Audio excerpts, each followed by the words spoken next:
I love weekends. Work is over. Fun is about to begin. This weekend felt extra special. Big plans. My friends and I talked all week. We decided on a movie marathon.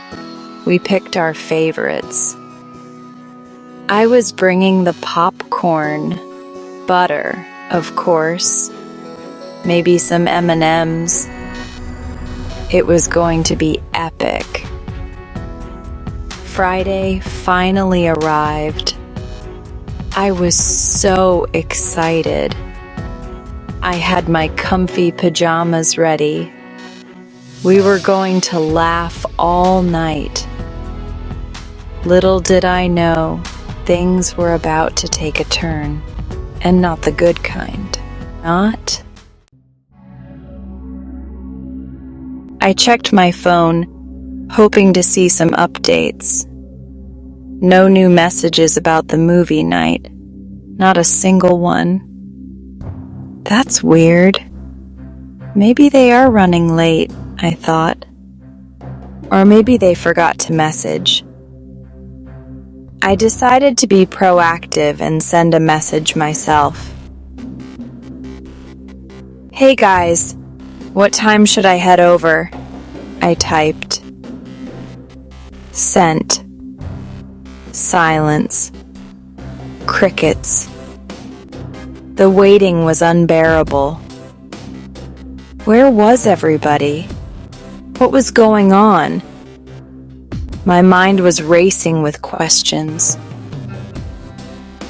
Then I saw it. The notification that chilled me to the bone. My heart skipped a beat. A new message in the group chat. But something was off. But I wasn't in it. My name was missing from the list. They had started a new group. Without me. My heart sank. I felt a wave of betrayal. Were they mad at me? Did I do something wrong? I couldn't understand. My mind raced, trying to make sense of it all. Every possible scenario played out in my head. I felt like a deflated balloon. All the excitement and anticipation drained away in an instant. My happy weekend bubble had officially burst. It felt like someone had kicked a puppy. A cute, fluffy puppy.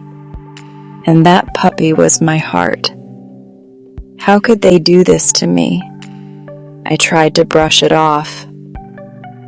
I'm an independent woman, I told myself. But it was hard to shake the feeling of rejection. I was hurt, confused, and really craving some popcorn. I spent the rest of the day moping around. I tried to distract myself, but nothing seemed to work. My mind kept replaying the moment I saw that new group chat without me. Just when I thought the weekend couldn't get any worse, my phone rang. I was sitting alone, feeling sorry for myself, when the unexpected call broke the silence. It was my neighbor, Mrs. Rosenberg, the sweet elderly lady who lived next door.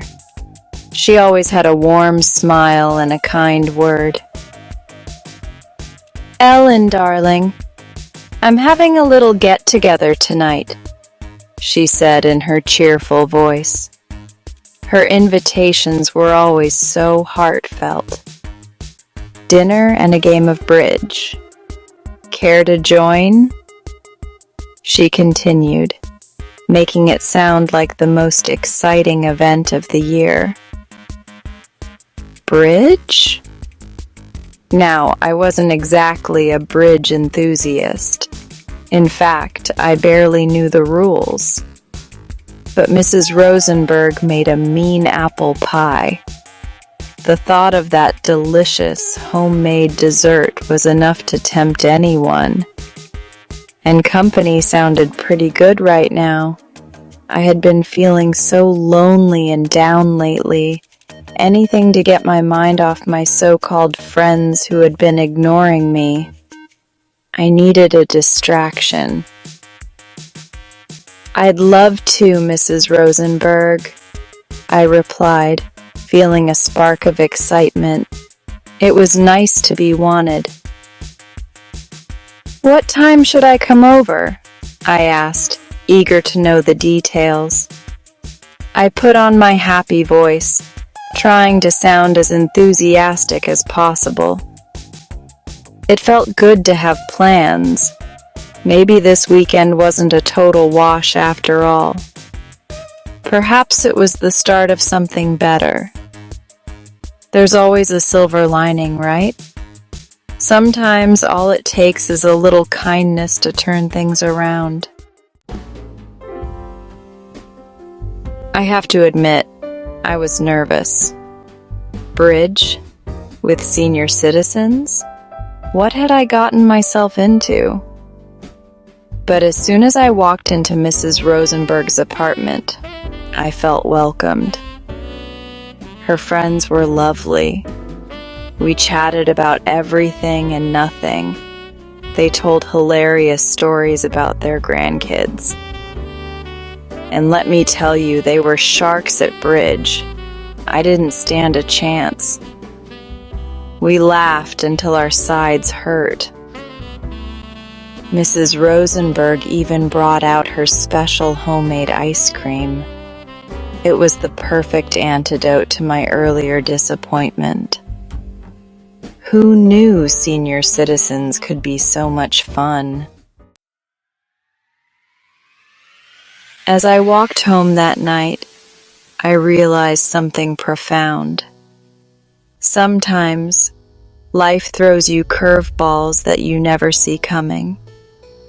Sometimes, your friends turn out to be real stinkers, leaving you feeling abandoned and hurt.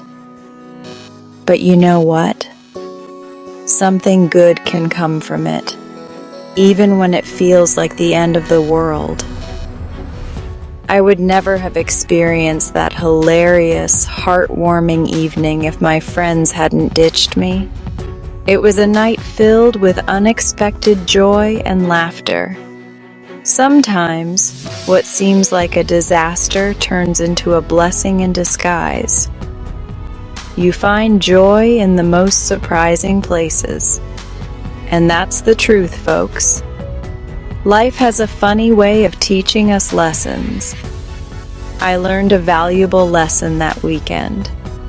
It taught me to appreciate the little moments and the unexpected turns. True friends don't leave you out in the cold. They stand by you no matter what. And sometimes, the best company comes from the most unexpected places. You meet people who bring new perspectives and joy into your life. Plus, I'm pretty sure I can finally play a decent game of bridge. Thanks, Mrs. Rosenberg. She taught me not just a game, but also the value of patience and kindness.